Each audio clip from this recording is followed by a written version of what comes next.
Hi everyone and welcome to Smart Culture Education. This is the place where we make learning simple, clear and engaging.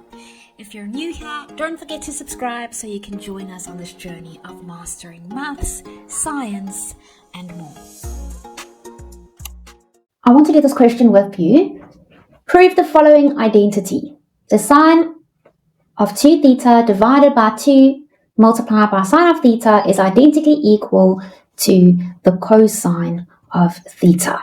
Alright, now previously we've learned about these compound angle formulae and we've also learned about the double angle formulae. Now this is very, very important, this first one. Let's have a look at it. The sine of 2a is identically equal to 2 times the sine of a multiplied by the cosine of a. This is a double angle formula. Okay, and we are going to rewrite this in terms of theta. So let's get back to our question.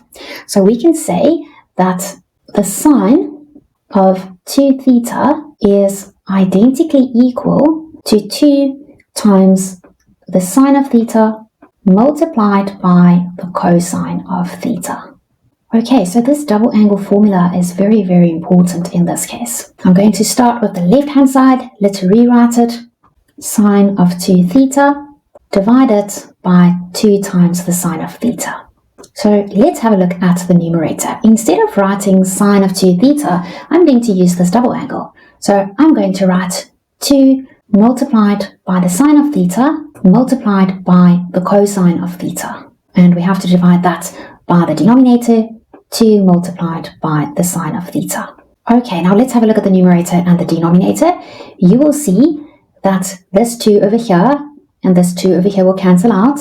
Sine of theta in the numerator and sine of theta in the denominator will cancel out.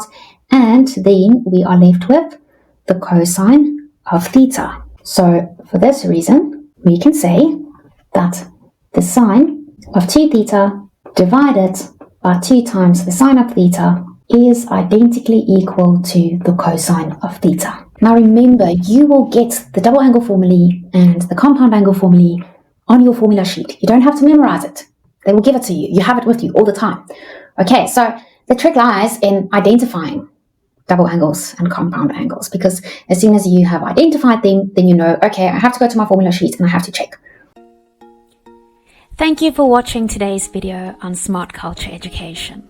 If you found it helpful, don't forget to hit the like button and subscribe to the channel. And if you want to stay updated, tap the notification bell so you never miss our next lesson. See you in the next video.